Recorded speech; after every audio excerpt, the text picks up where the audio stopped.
my light, I have a light. Let me. Yeah. All right, we're recording. Yes, it is our 50-something episode. I'm talking with Angie, who hasn't been on in a while, and I've missed you terribly. I know it. It's been it's been a while, but over a year. Probably over a year. Yeah. I don't even know.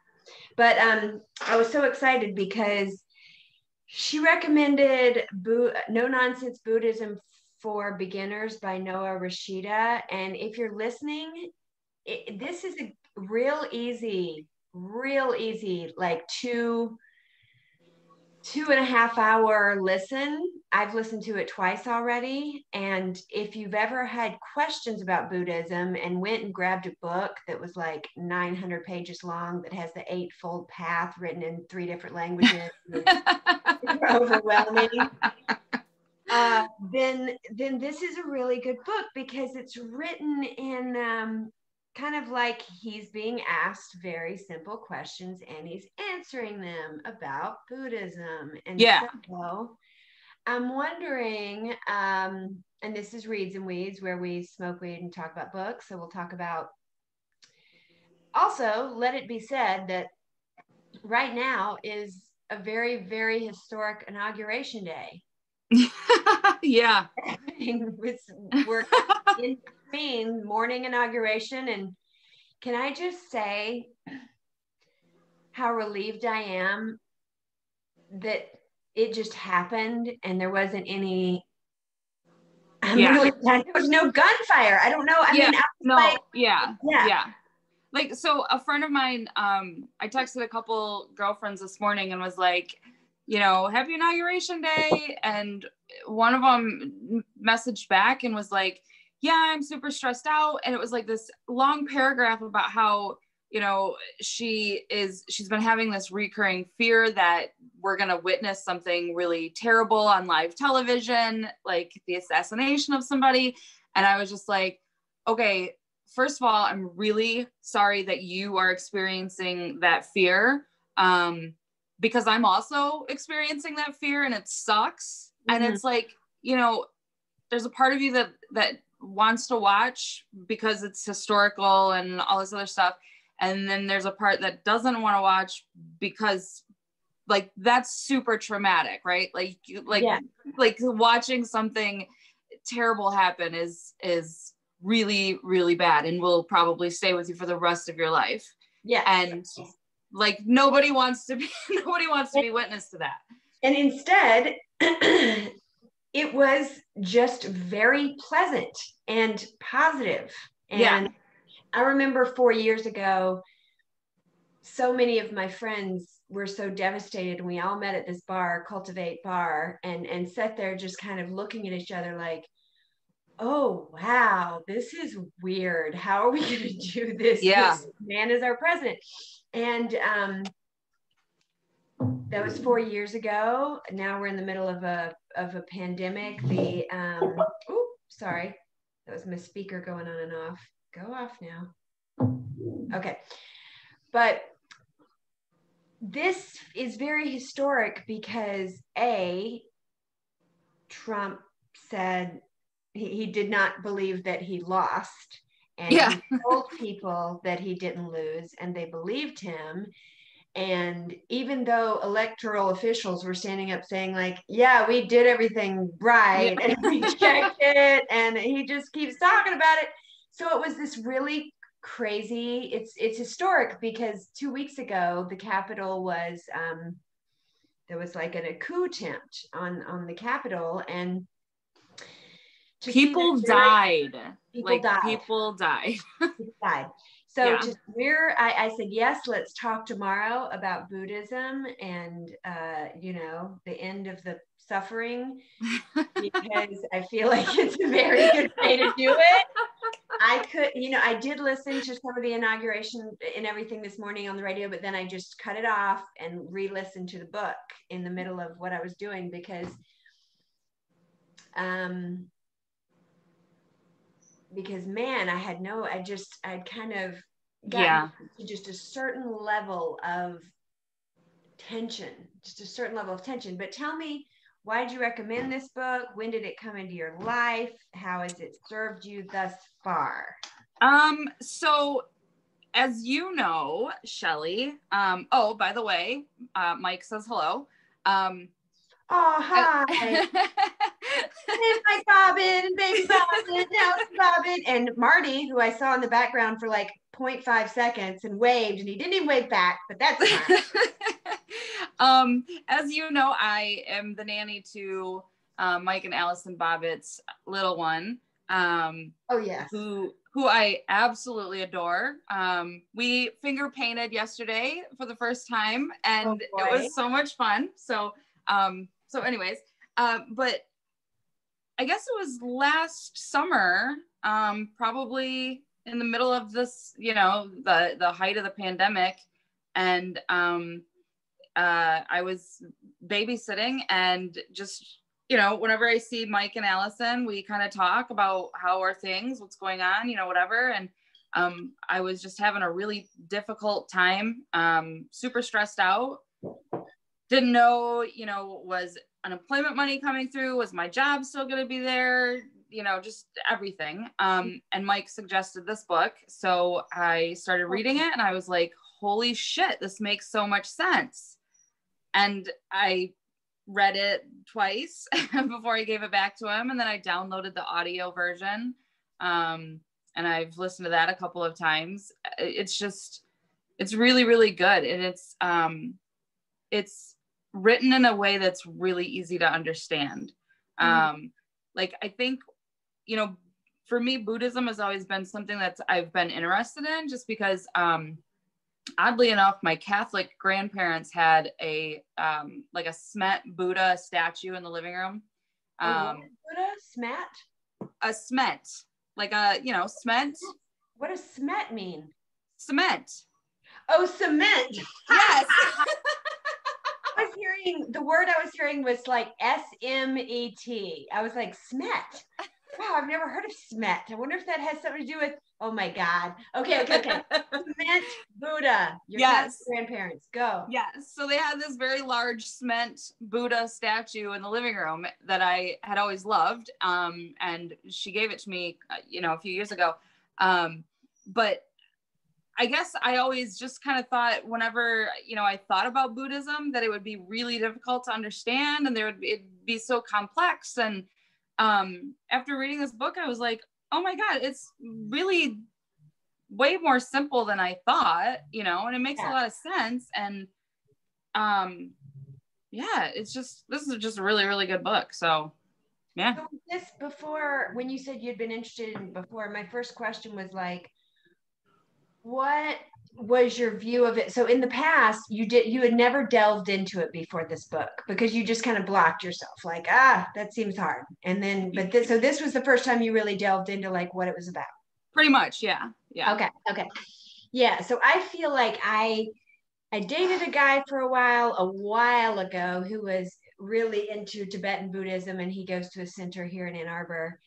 And the thing that bothered me during that time is I thought of Buddhism as this simple 4-tenet, but he saw it as this, like, you don't understand. It's this, it's this 8-fold path, and you have to, I'm like, well, no, I do.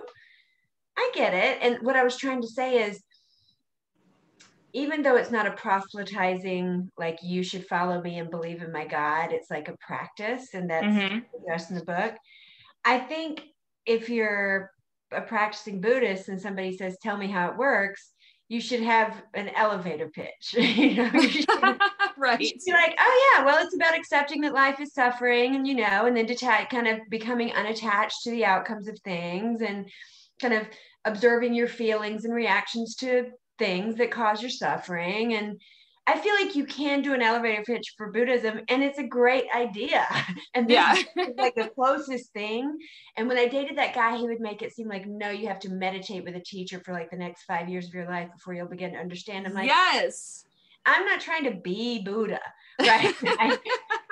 I'm trying to understand, as your girlfriend, like, what what you thinking about all the time? Right.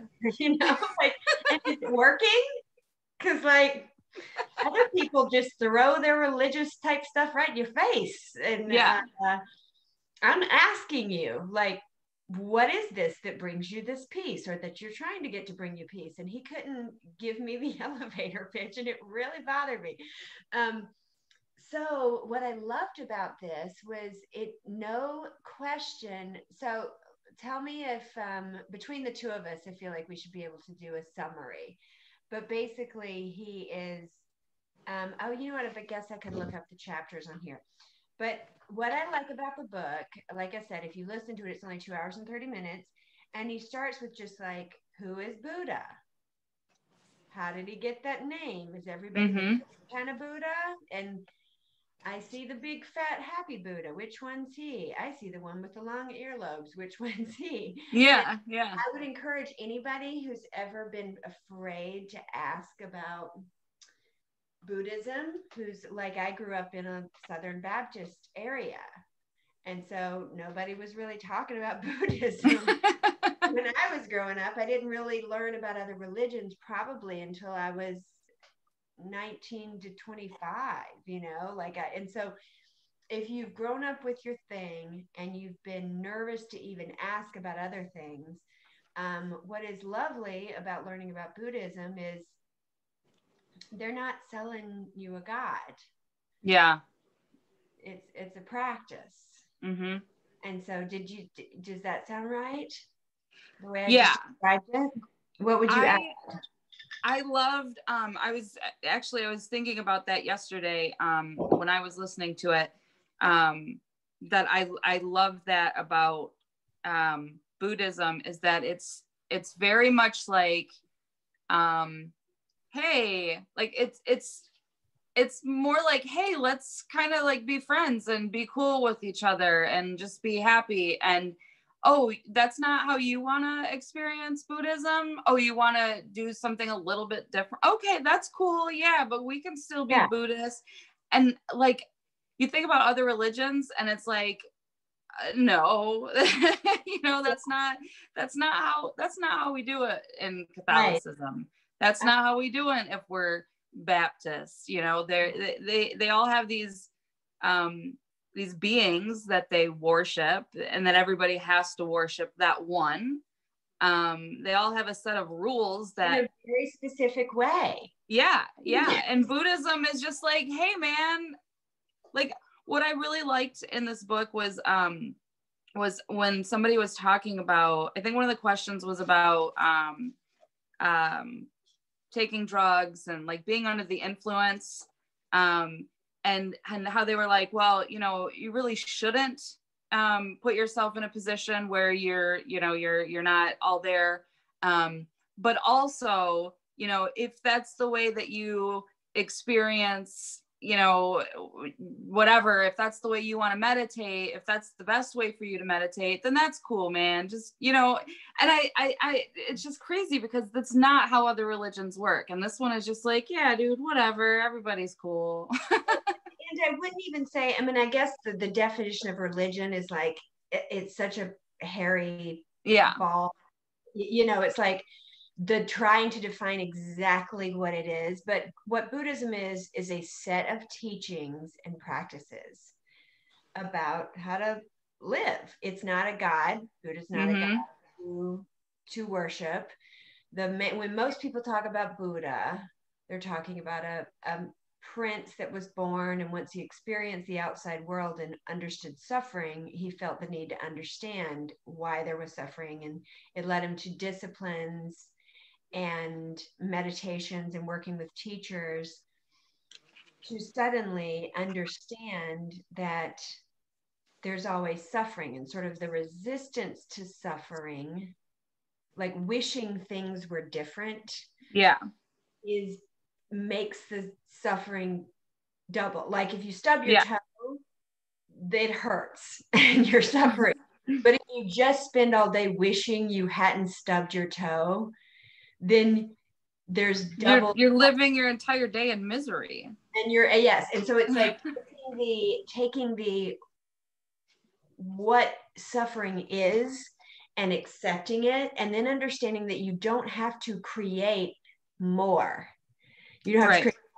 So I'm gonna do it like a tag to the inauguration speech Joe Biden just gave, and at some point he said, every political disagreement doesn't have to be an all-out war, you know. Yeah.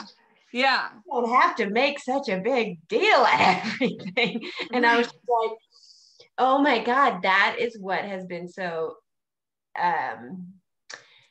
here's what I've realized is part of the last 4 years of suffering has been a whole bunch of people wishing things were different, right? And also trying to accept what just was. So, and right now, there's a whole bunch of other people in the world wishing things were different and having a hard time accepting things as they are. So, right. The reason why I think today is a really good time to look at this is we can be very practical. You know, wishing things were different, wishing there wasn't a pandemic. Right. It's not helpful. Right. Right. It's not helpful because there is one, you know. Yeah.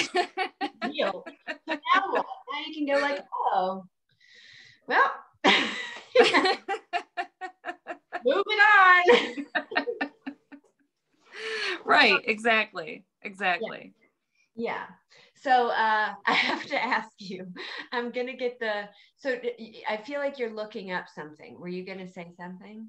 No, I was just flipping through because there was, I found the parts about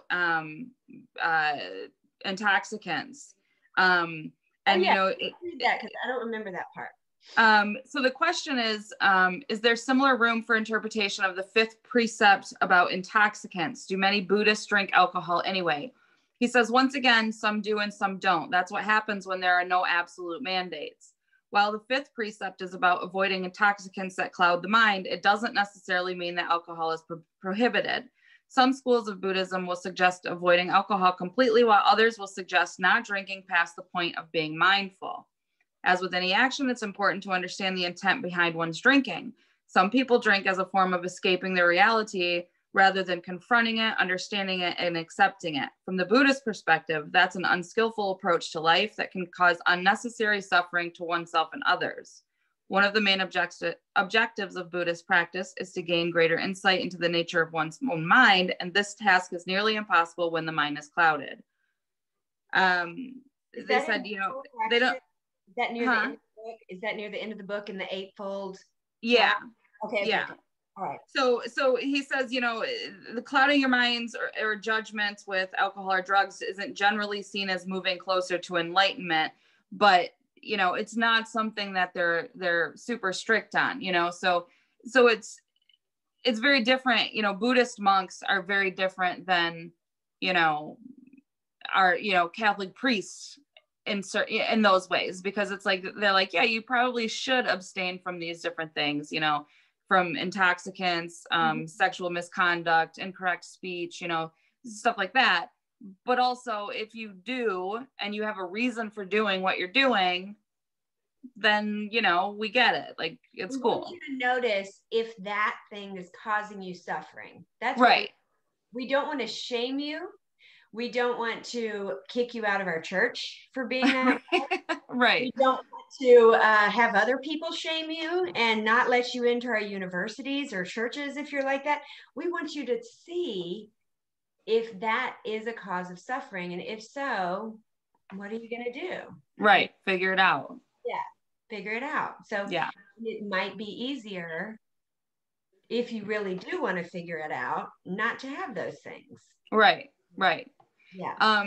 The other thing that I was looking up was last night when I was listening, he told the story. It's towards the beginning of the book. Chris wasn't there. Do you remember that story? Yes. Oh my gosh. Yes. Right. That story about so the story is proper expectations. Yes.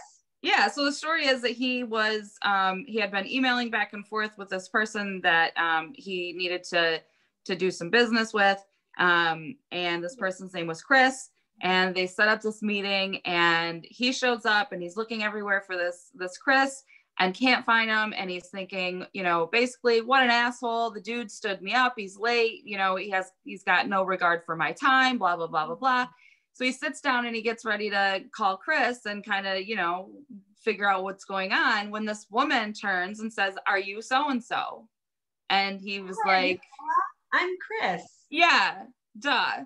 So then he, you know, it's like your perception isn't always reality, which is interesting, you know, considering the president that just left and his followers. You know, it's kind of the same thing. They have this idea of what happened, and that's not reality. What's interesting too is to that lesson right there of, I am perceiving this my way, and I need to be detached from like here's what happened.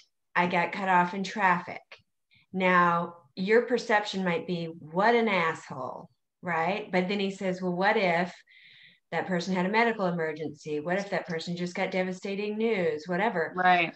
And the way we look at each other right now, and when I'm saying this very general thing because of its inauguration day 2021, but what I'm saying for the future people who listen to this is when our particular country is in a state of division in a way because we've identified strangely with these labels and political parties and just the strangest.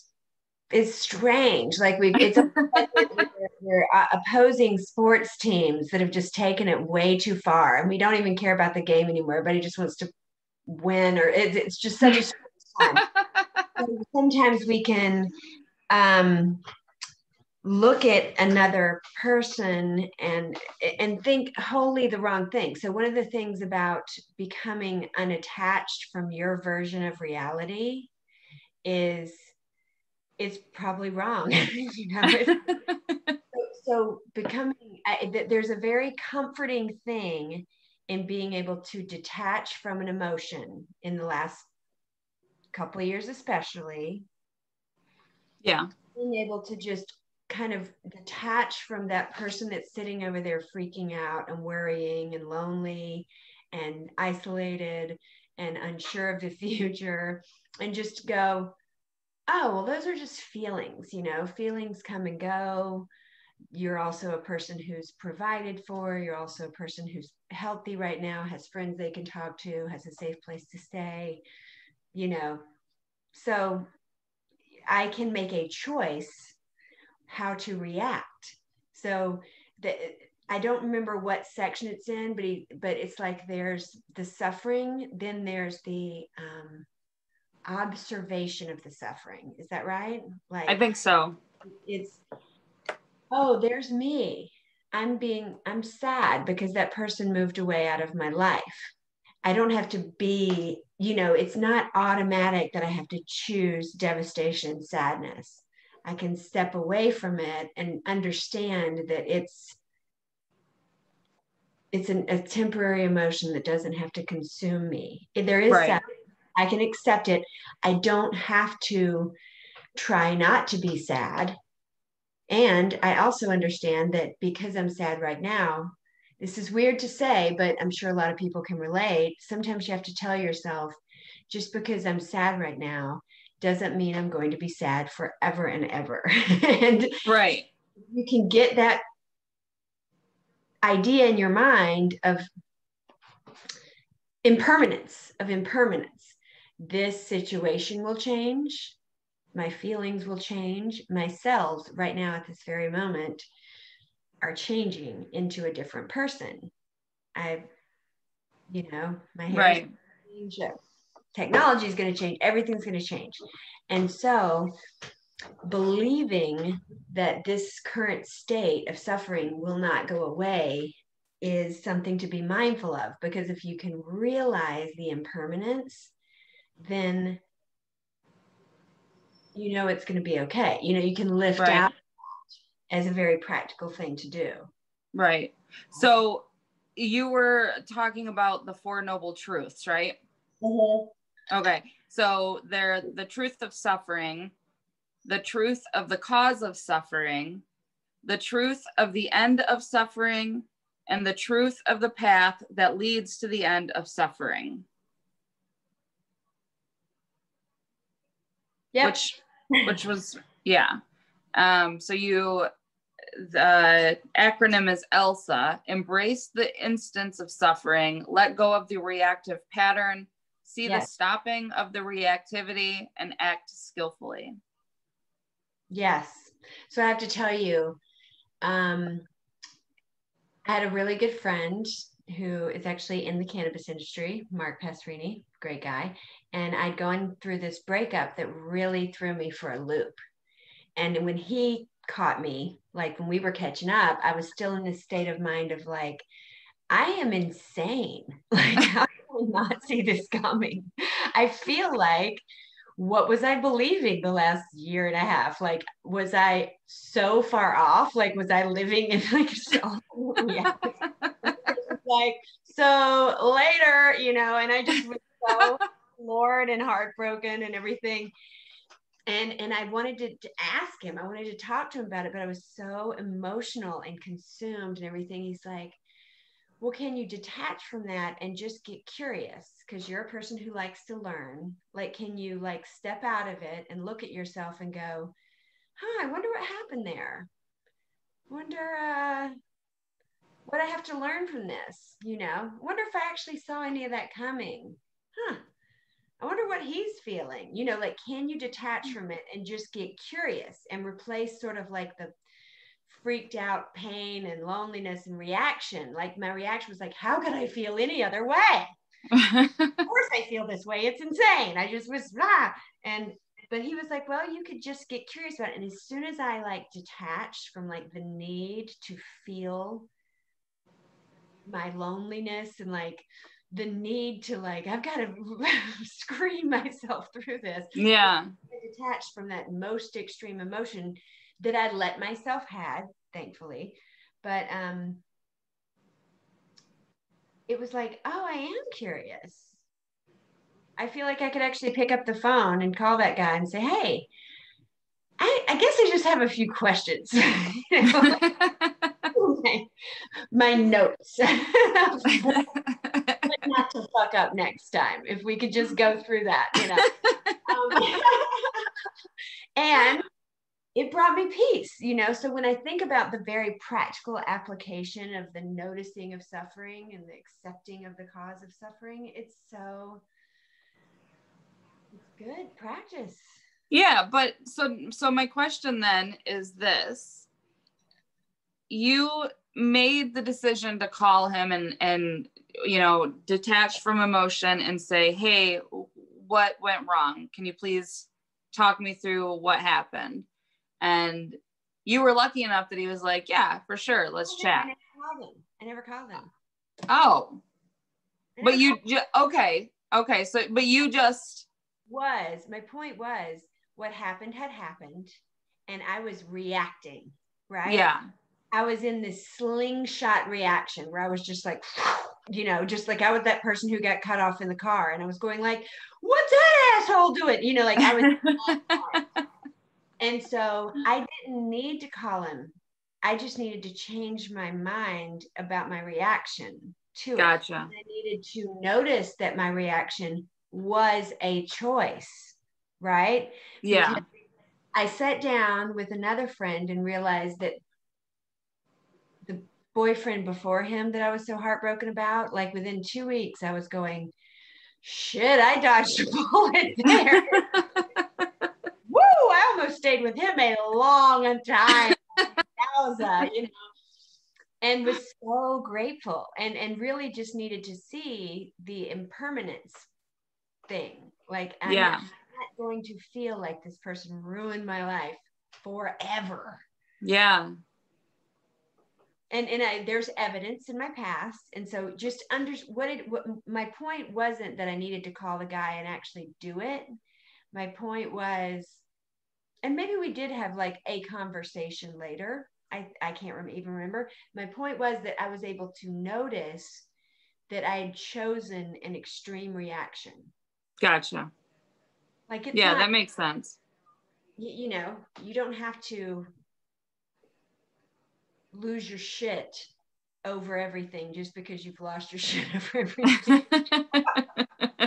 Really? Yeah. It's a fucking choice. Like, it's so refreshing to think about it. Yeah. Like, oh, this is the part where I fall into a dark pit for a while. I can do something else. Yep. Oh my God. Okay, so two stories that really impacted me, and I wanted to see how they hit you. One was the story about the nothing is right or wrong, nothing is good or bad, right? So it's a story about a farmer. The horse wandered onto the farmer's property, and the neighbor said, "Wow, you're so fortunate. You have a horse." And he's like, "Well, we'll see. You know, you don't know if it's fortunate or not fortunate." And then the horse ran away, and the neighbor goes, "Oh my gosh, your horse ran away. That's terrible." He's like, "Well, you know, maybe not, you know." And then his son breaks his leg, and then every time the neighbor runs over. So first of all, this neighbor could really pump the brakes. This neighbor, yeah, I mean, that guy needs a hobby, obviously. First of all, neighbor, mind your own fucking business. You're the suffering.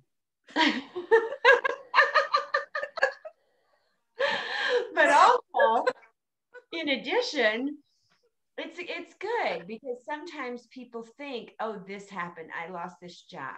I need to lose my shit about it." It's like, well, maybe you were done with that job. You know what I mean? Yeah. It's like the guys, like the lesson that is learned. It's like, oh, okay, yeah, I was pretty upset about that, losing that job, but then I was glad. Like, yeah. soon after, usually pretty soon after, I was like, whoo, I don't have to work brunch anymore. This is great. You know, like last week I was really sad, but now I'm like, wow. So yeah. So that just the farmer just has this attitude. He's just saying, like, well, you know, there's no reason to think something is inherently good or bad. You know, is divorce good or bad? Well, depends. You know, Right. is the child good or bad? Mostly good, but the circumstances might be bad. Why are the circumstances bad? Like, there's a choice. It's not yeah. like, so the way he explains the difference between detachment, because some people think of detachment as cold, like I have no empathy because I'm detached, but that's not what he's saying. He's saying the non-attachment or something. It's basically, you don't have to stay attached to this way of being or this outcome or this belief, because one of the, I think, the causes of suffering, and I'm thinking about, it's Inauguration Day. There are people that I know that I grew up in South Carolina. And I mean, I remember when I first started traveling the country, like it took me a while to even understand like there was a different way of being than Southern from South Carolina. You know what I mean? All of a sudden, I'm driving all over the country. I'm talking to people in different languages, and I'm just like, oh, that was just one way to be a little town. Like, fuck, I just didn't even consider, you know, all the other ways. But there are some people who they have their way and they hold so tightly to their way that is their suffering. They're blocking the other. Oh my God, what a fucking great story. The story that he tells, that's like, there's a man who's like going to meet with his guru or teacher, and the teacher's serving him tea, and the guy's talking all about all the things that he knows, right? Do you remember this? Mm-hmm. And the teacher's Vaguely. tea, and he's not saying a word, and all of a sudden, and he just keeps pouring the tea, and now the tea's overflowing out of the cup. The student goes, "What are you doing?" it's full. You can't put anything else in there. And the teacher says, that's you. How much to pour into you if you already think you know everything? Yeah. Mic drop, teacher. If you don't have a practice of I'm jumping all over, but the intent, is that in the eightfold way?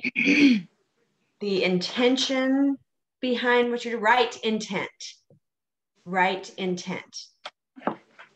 look it up. Okay. I did really like that story too, because it's funny that you mentioned it, because after I read this book, I was telling Marty about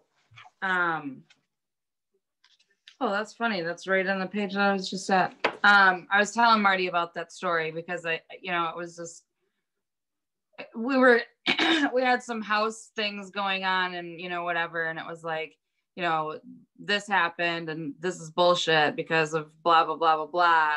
Mm-hmm. And then, a few days later, it was like, well, maybe that wasn't so bad because, whatever. Mm-hmm. So yeah, like that story in particular was one that really resonated because it's like, I mean, it's just normal. We all catch ourselves doing it, because something happens that sucks and it's the worst day ever. It's the worst situation that could possibly happen. And then later, I lost my job and I thought it was the best job I ever had. I mean, I had problems there, but, they paid me really well. I had benefits, I had a lot of power. And I randomly got fired and I sobbed and sobbed and sobbed for days. I was so upset. Yeah. But then I realized that it helped to open the door to other things. And it was like, that's probably one of the best things that ever happened to me. So yes. I definitely try to catch myself now when I do stuff like that. It's just like, well, wait a minute, let's wait it out and see what happens after this. Everything doesn't have to be fucking horrible. Right. Oh, so one of the questions that I really appreciated was, he said, can somebody be Jewish and Buddhist? Can someone be this in Buddhist? Can someone be this in Buddhist? It's like, well, it's a set of teachings and practices. You don't have to commit to Buddha and sign a form and donate to Buddha and show up for Buddha. It's a series of practices. So if you're a Christian, practicing mindfulness and understanding why you're reacting to certain things in a certain way, and that's part of your spiritual practice, then it's not like they're a conflicting thing. So if someone, I can remember, it's been quite a long time since I've been in a community like this, where if you were a Christian, you would kind of be suspicious of a Buddhist or suspicious of a book about Buddhism. It's like, well, yeah,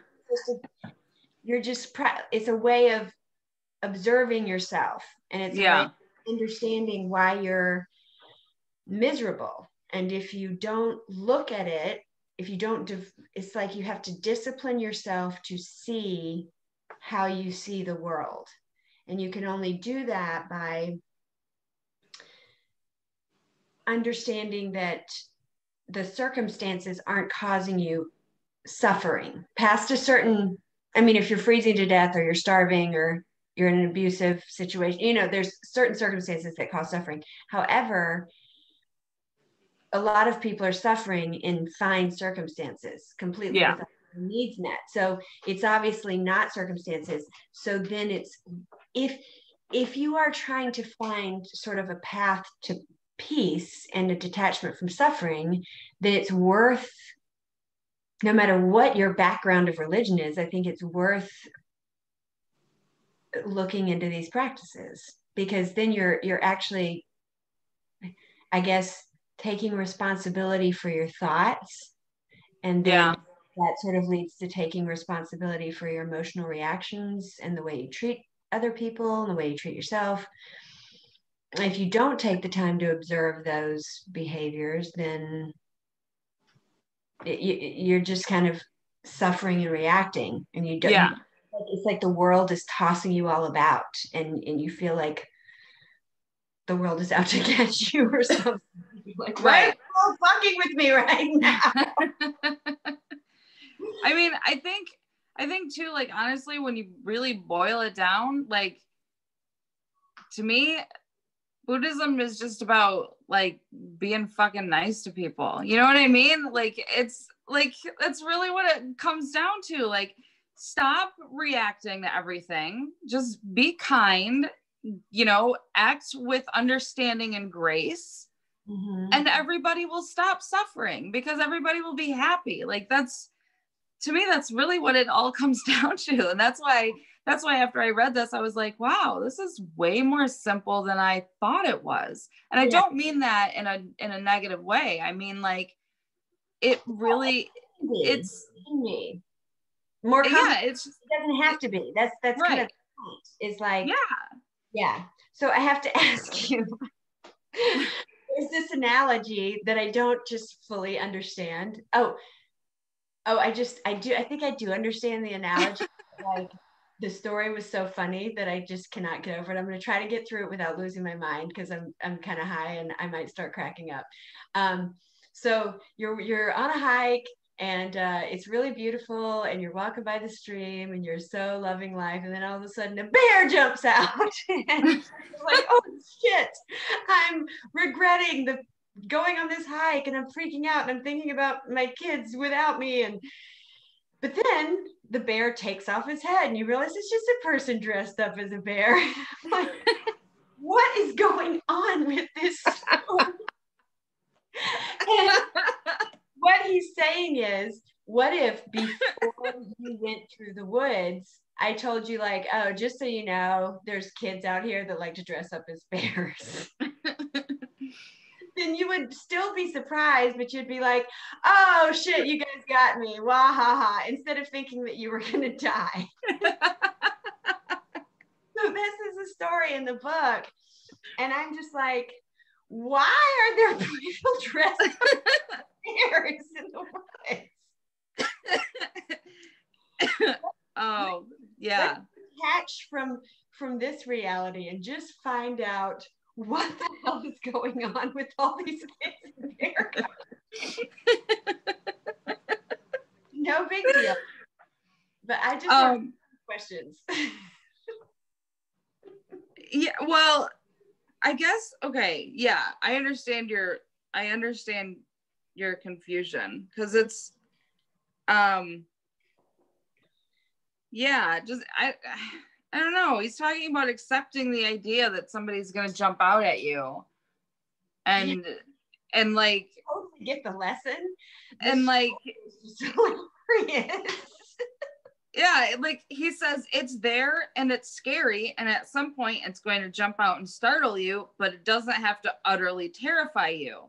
I mean, the thing is like, whether it's a real bear or a person in a bear costume, it's probably going to utterly terrify me, because that's both are very unexpected. I mean, like, that's fucking scary, right? So I don't get it. Oh yeah. Well, here's what's interesting. The sales company that is the parent company of the company that you and I both worked for. We used to talk about two things when we were training salespeople. This is 25 years ago, 28 years ago, something like that. Probably 28 years ago that I was learning this. One of the things was accept your situation, right?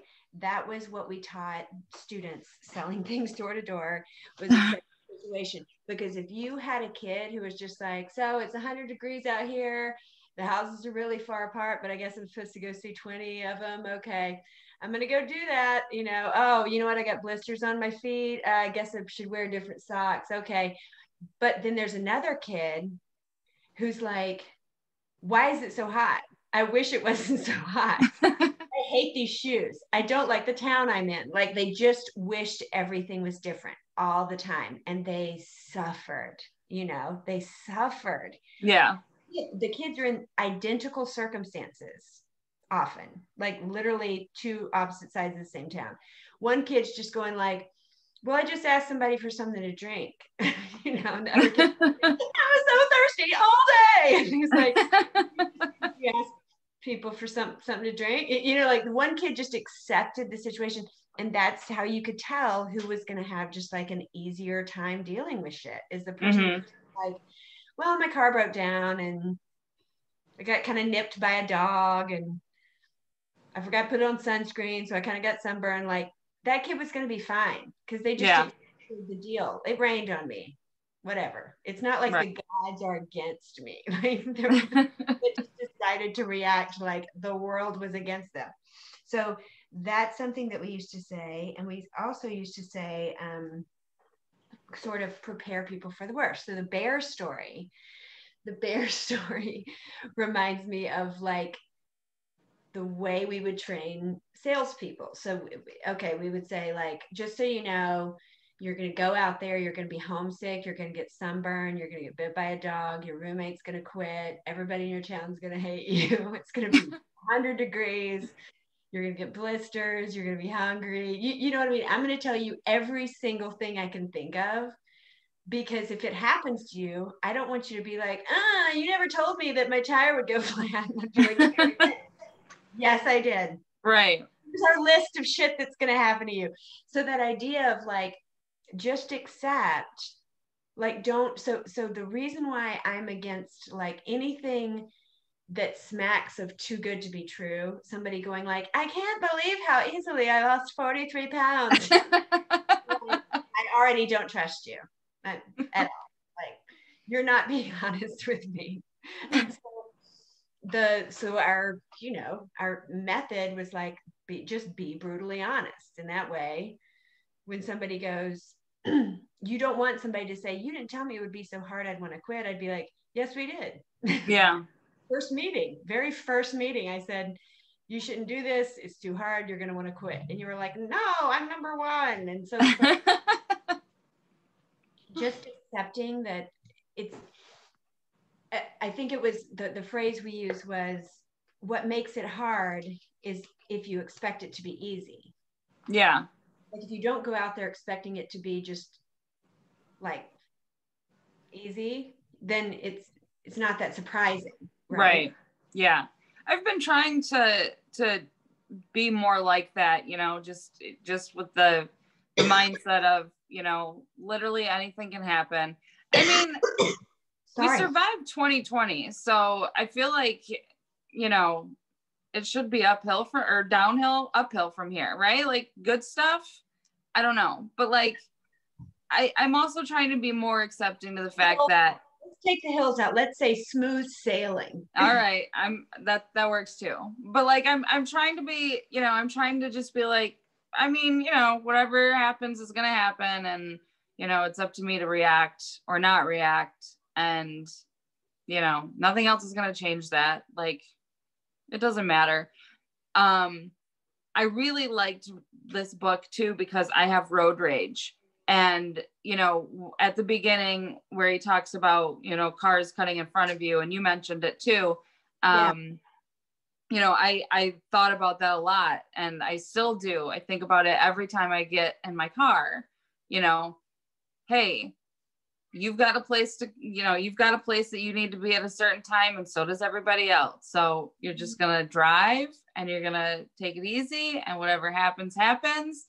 And, you're just going to accept the ride. So I'm trying to do that. And I'm hoping that, moving further into 2021, it continues. But I also realized that, we're creatures of habit. And, we, as kids, we watched our parents complain about stuff, and we watched our parents react to stuff, and it's kind of ingrained in us. And so here I am, 40 years old, just now realizing that I have to be an adult and accept things for what they are. And, it's up to me to decide how I'm going to handle it. And that's a long time to go without knowing that. You know what I mean? Oh my God.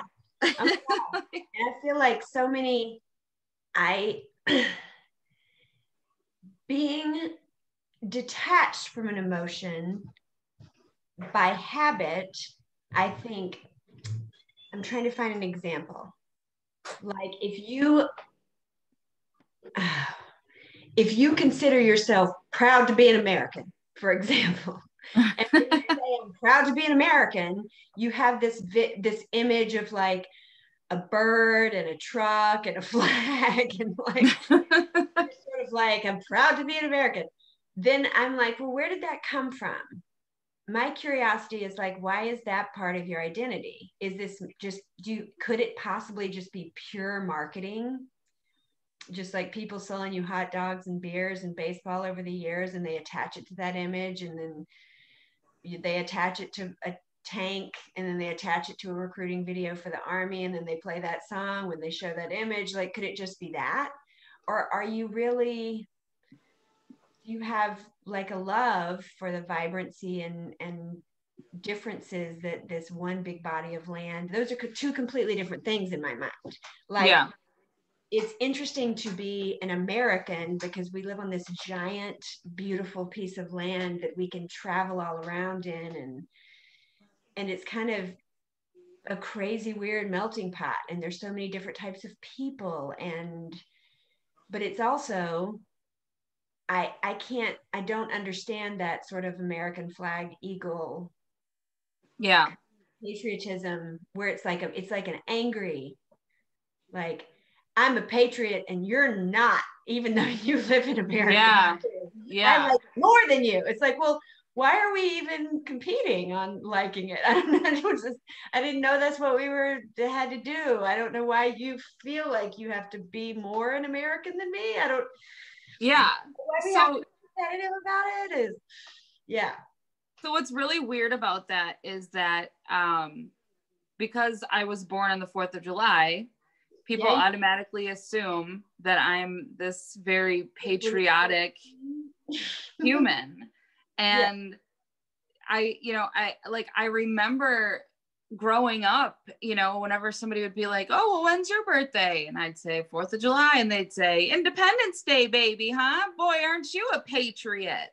Aren't you a real patriot? And I'm like, I don't know what a patriot is, but yay, also, you think I chose my birthday? Yeah, like, what? That kind of power in the womb? I mean, yeah. So, like, for me, it was always like, people made it seem like it was supposed to be part of my identity. And I disliked that so much that I became the opposite. And I became a person who wanted nothing to do with the government. I wanted, I thought anarchy was the way to go. I was a big rebel. So I was always, at first I was very unpatriotic and, just like I hated everything. I hated the country, whatever. And then as I got older, I was like, well, wait a minute, I can be patriotic. I can love my country, but I don't have to wear a fucking American flag thong, right? Like that's not good if you wanted to. but I don't, like, those things don't have to go hand in hand, right? Like, right. And whatever makes you believe that is worth looking at. Right, exactly. Exactly. Yeah. And so I feel like going into this year, if you want something to read to calm your mind, because of how reactionary everybody has been, everybody kind of reacts to each other very quickly on social media. Like, we've developed a reactionary society because we have access to ways to immediately react, whereas it used to be harder to be reactionary because you'd have to read the newspaper and then go get a pen and paper and get out a letter for a couple of days and then find a stamp and you just couldn't tell somebody that they were a dumbass immediately. You're sort of restricted. And I feel like now, especially, we can think about, like, why do I react that way when people talk about vaccines? Or why do I react that way when people talk about quarantine? Or, why do I immediately choose a side and get ready to go to battle when somebody says something about wearing a mask or something? Like, where did that idea come from? And do you think it could possibly change? And kind of what's at stake here? Just, it doesn't have to be, it's worth detaching and not getting so hung up on that first reaction. Yeah. I'm hopeful this year. Yeah. Agreed. Yeah. So here's something interesting to think about is with this new administration and this show is Kamala Harris was the sponsor of the MORE Act, which was the decriminalization and kind of criminal justice reform cannabis bill. Mm-hmm. And so, there's just so much talk right now about they could decriminalize. I mean, they could just federally decriminalize, deschedule. And that's the way the movement is going, to where suddenly it would no longer be a controlled substance. So also with criminal justice reform in Michigan, there's I'm going to say it wrong, but listen to Jazz Cabbage Cafe, everybody. They talked about it yesterday. The Clemency Caucus or something. But it's a group of amazing people, like, lawyers and activists and everything, that are working in every possible way on criminal justice reform and getting cannabis prisoners out. And I think next Friday, Michael Thompson, who's been in jail for 25 years for a cannabis offense, he gets out next Friday. And actually, Trump did pardon some cannabis criminals. Mm-hmm. He pardoned Kwame Kilpatrick too. Yeah. So # Detroit winner. I'm just so curious. Like, I don't want him to.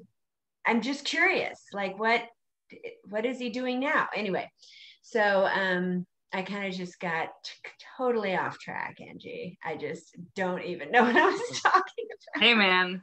I made brownies and they were delicious. Oh my God, we put way too much butter in them. So you like an inch square, and you're rocked. Yep. So I'm pretty. I understand. Oh my God, listen to what we made last night. Are you ready? Biscuit pot pie. A chicken pot pie totally surrounded by biscuit. Oh my God, that sounds so good. Best. It's so good. Marty doesn't like pot pies. What? Yeah, I don't know. I eat pot pies all the time. Yeah, it's the best. It's the best. Homemade biscuit pot pie. Ooh, baby. Wow. Yeah. We got an air fryer. Oh, girl. I get it, but I tried to use it when I was in South Carolina with my mom, and neither one of us, like, I think we put shrimp in there and we took them out. Yeah, I guess it's cooked shrimp. But like, wasn't as excited as I thought. I didn't understand all the buzz. My reaction, I was like, I'm a little let down. But this too shall pass. We'll make you some French fries sometime. Oh, good. I like it. Perfect. In whatever form. And also tater tots. Is there a tater tot option? Sure. Okay. I would like that a lot. Ready. When vaccinations are up enough so that people feel more comfortable, and when High Garden is in full bloom, I would like fried tater tots on a plate, please. You got it. It's a date. We'll talk about our eightfold path and the process thereof. So I think we talked about, let's see, we talked about cannabis. We talked about, well, you know what I'm curious about is, so Angie, for those of you who don't know, is a crafting wizard. And during she started making everything that you can make, food, shadow boxes, sweets, like it's amazing. And so I'm wondering, what are you working on just like in the last, and how has this grown, and how much, what's fun? Tell me about that.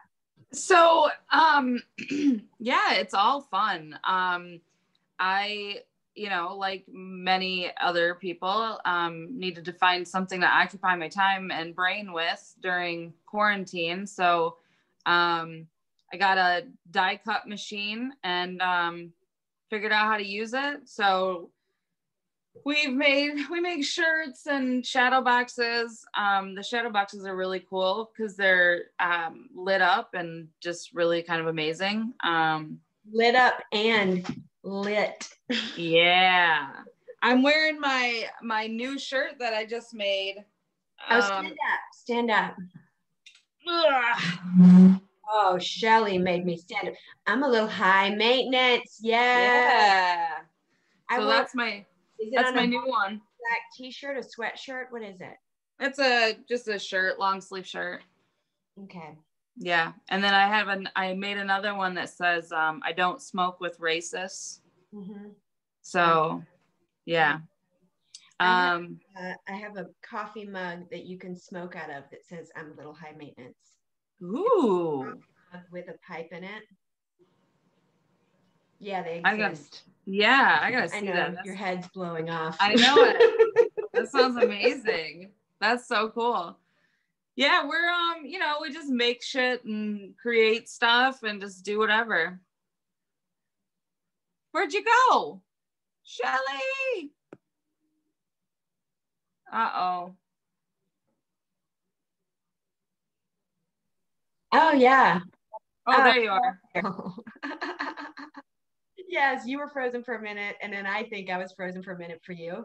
And yes. It was funny because your question was really funny. It happened to me on the show yesterday, too. So, what are your favorite medibles that you've experimented with making? Have you done anything savory? That's what I want to ask. What did we make? Savory. I have not done anything savory. I do a lot of sweets. Yeah.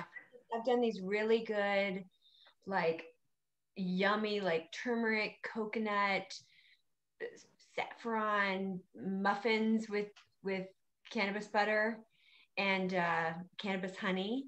And ooh. It's so good. They're so good. They've got cloves and ginger and they're yummy muffins. There's like, they kind of taste like those spicy, I don't know, those sunrise muffins or whatever, but they're really good. I think it's whatever. And with cannabis butter in them, they're like, so they're not super sweet. So that's about the most savory thing that I make. But I've been using honey, just straight cannabis honey in my coffee in the morning. And I made peanut butter Rice Krispie treats with chocolate, like a chocolate layer ganache on top. That sounds terrible. They were so good. Oh my God. So good. Oh yeah. Oh my gosh. I did a homemade vanilla ice cream with honey in it. Oh man. Made a blueberry apple cobbler. Ooh, yeah. Yeah. Last week. I guess I've been doing so much more cooking too. It's really wonderful. So here's something.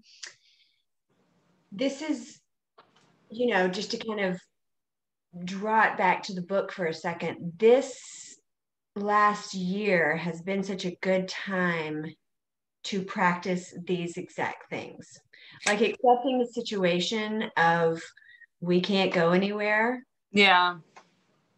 And just, it is what it is. Like, and choosing to react in a way that's like, well, I guess I'll start making stuff, it's just like, Yeah. how can you, choosing how to react, because you can,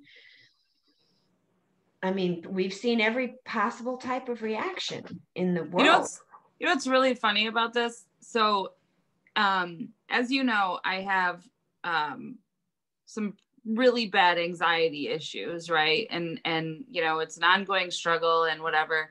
But I've also accepted the fact that this is just who I am, and people around me accept the fact that this is who I am. So fuck it, whatever.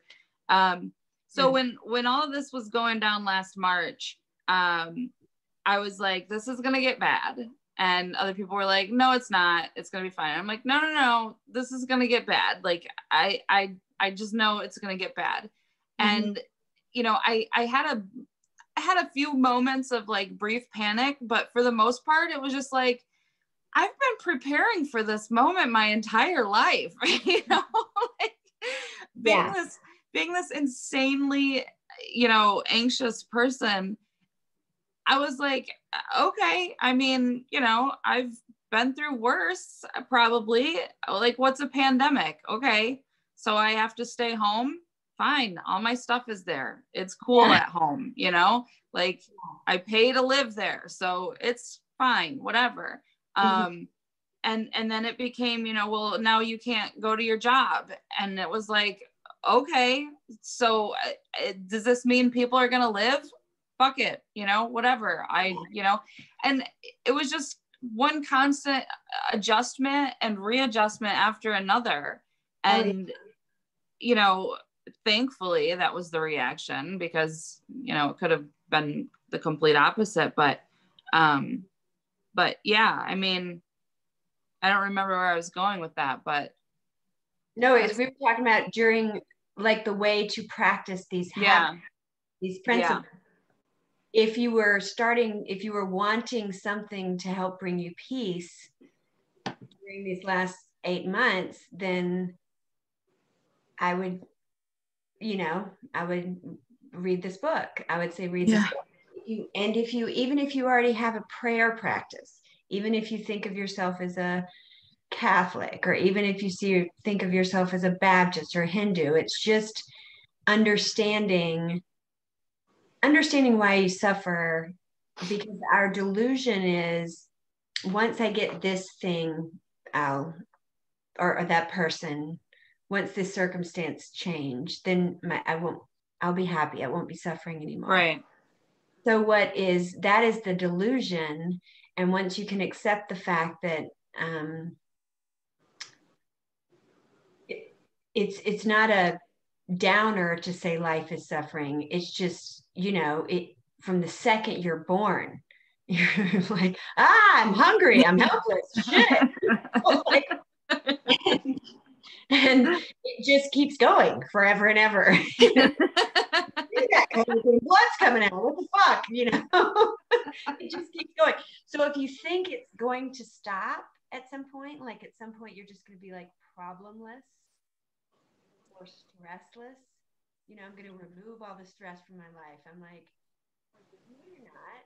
Right. No, like, because there is stress.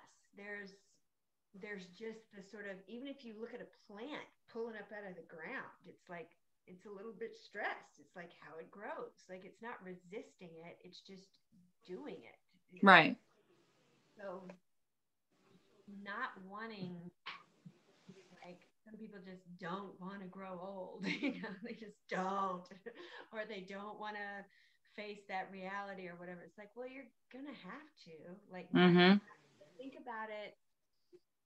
Sort of the resisting of wishing things were different, or the resisting of what's actually happening kind of thing. I had this friend in college who, it happened several times. She was a friend of my roommate, I think. And I would be kind of sitting at home writing a paper, and she would be over there like, I don't want to write this paper. I think I'm going to tell my teacher that I hurt my foot, because, I'd be like, You could just write it, you know. And I'm writing a paper. You could sit down, like, write yours while I'm writing mine. No, you know what it is I'm not even feeling that good. And I just, there's no way I'm going to get it done by tomorrow. It would be terrible if I turned it in. You know what?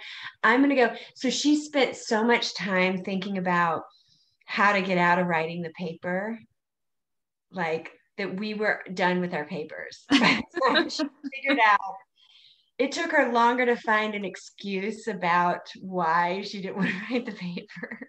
And I was like, it seems like it was an early realization of mine. It's like, you resisting the paper is just way harder than Yeah. writing the paper. So Yeah. trying to resist pain or resist problems, it's like, they're going to happen. Yeah. You know? Like, well, and also she made herself miserable during that time, but she also probably made everybody around her miserable as well, while she was, trying to find an excuse and just not accepting the fact that this had to happen anyways, yeah. Just, but I'm sure a lot of students choose that. Like, yeah, they choose to put themselves in a position of suffering because they wish they didn't have to study. It's like, well, you're a college student, so that's like right. It's like literally your only job in college. So main job. Yeah. So, but if everybody does it, even at their job, like, I don't want to do this. It's like, well, it's your literal job. Yeah. Just accept that it's your job, or get another one, like, it's literally your job. So you can spend all day, every day wishing it wasn't, or just do it. Those are your two choices. Right. And stop thinking about it in a negative way. And that's it. Those are your two choices. It's such a relief. It's such a, yeah, I'm going to give this a big old thumbs up. Oh, I can't imagine. You know what I'm really grateful for right now is I feel like there's a lot of people who at a certain age start to question things, right? Maybe most people, who go, why do I believe what I believe? And for some people, it starts when they're 13, or some people it's 18, where they suddenly just take a look around and go, wait, am I actually Catholic? I don't, how did that get decided? Or like, right. am I like a Democrat? Who labeled me that? I don't, did I have any choice in that? You just start trying to figure it out. And I feel like it's a very uncomfortable place to be, to have that first kind of, I might not believe that thing. I might need to change this. I feel like it's so, so important to allow yourself to get curious about other ways of being. Yeah. Because if people don't, it really, it's like the teacher pouring into the cup that's full. Mm-hmm. Like, you cannot become more wise if you already think that you're as wise as you need to be. Right. It's so, I feel like it's worth looking at whatever phase you're in. If you are feeling called, if you're suffering, which everybody is, but it's worth looking at, why do I have that emotion attached to that outcome? Right. Yeah. And how to observe what that is, Why does having that thing or not having that thing seem so important to me? What does it actually mean? And then allowing it to let go of it. And also to realize that at absolutely any time in your life, a person dressed as a bear could jump out. Scare the shit out of you. You'd be like, what? And he's not like holding up a sign for you to get your taxes done. He's in the park, jumping out of bushes. Real bears hang out. It's dangerous all around. It's a terrible idea. Terrible. Can I tell you something funny? I just now realized that I'm sort of accidentally dressed like a flag. Like a white striped shirt.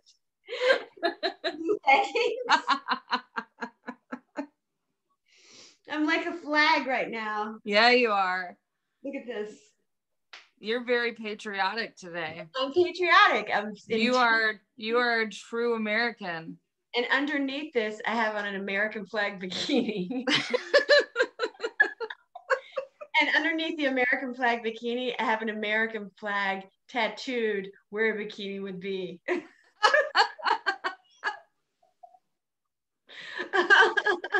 it's 4:20 right now. Okay. Okay. One more hit, but I gotta tell you. I'm gonna take one more hit, but I gotta tell you, this could do me in. Yeah, I think I'm about done. You about done? About done. My mouth is dry, man. I'll tell you what I'm gonna try tomorrow night. I'm gonna make I found it in the Whole Foods cookbook that I almost never use, but it's a nectarine blueberry Johnny cake, which basically you have like, you make it in a pie tin, and it's basically like a not super sweet sort of cornmeal little pie. Doesn't that sound yummy? Yes. Yeah. That sounds good. I actually would like to try that with just crumbly biscuit dough and nectarines and blueberries. Wouldn't that be killer? It'd be kind of like a cobbler. I guess it'd be kind of but yeah. We're gonna make brownie waffle sundaes. Oh shit. Yeah. You make brownie mix and you cook it in your waffle maker. What? Yes. And then you put ice cream on top of it with I'm gonna make homemade caramel sauce. Shit. That sounds Well, this restaurant I used to work at used to have donut sundaes, but it was like a donut with ice cream and caramel and everything like that. I would eat that. A really nice, like flavorful cake donut. Yeah. Or you could get it with like chocolate sprinkled. It was crazy, out of control. Singerman's Roadhouse shout out, Donut Sunday. OMG, we talked about food so much. I love food. I do too, man. Listen, Marty made French fries in the air fryer the other night, and he was like, I feel like a superhero. Not all heroes wear capes. Some carry around an air fryer. And well, he does also wear a cape, but just for warmth, just like yeah, just to have something draped over his shoulders slightly. Oh my God. Oh, okay. Well, I think this was the perfect book to read right now. And this will probably come out 2 weeks after the inauguration. And my prayers for future us is that everything's still cool. I just want everybody to be thinking like, maybe we don't have to be hateful to each other. Yeah. Together. Maybe we can start like just calming our asses down a little bit. Like, yeah, share a joint with your neighbor when it's all safe. And maybe in the next 2 weeks, we'll see if there's going to be any drastic movement on things like criminal justice reform and, states that are putting, the seats that just turned over, the people that were just kind of coming in to their first session, and what's going to happen with new leadership. So when this comes out, we'll be kind of right in the middle of that. And yay. Interesting. And you might still need a way to seek peace. And so I would definitely recommend No Nonsense Buddhism for Beginners by Noah Resheta, Rasheta. Thank you, Angie, for being on the show and for recommending the book to me. And thank you, Mike Bobbitt, for recommending the book to Angie. And thank you to all the cannabis farmers and people who make yummy medibles. And let's have a wonderful year. Yeah, I agree. Cheers, love. Ta-ta. Ta-ta.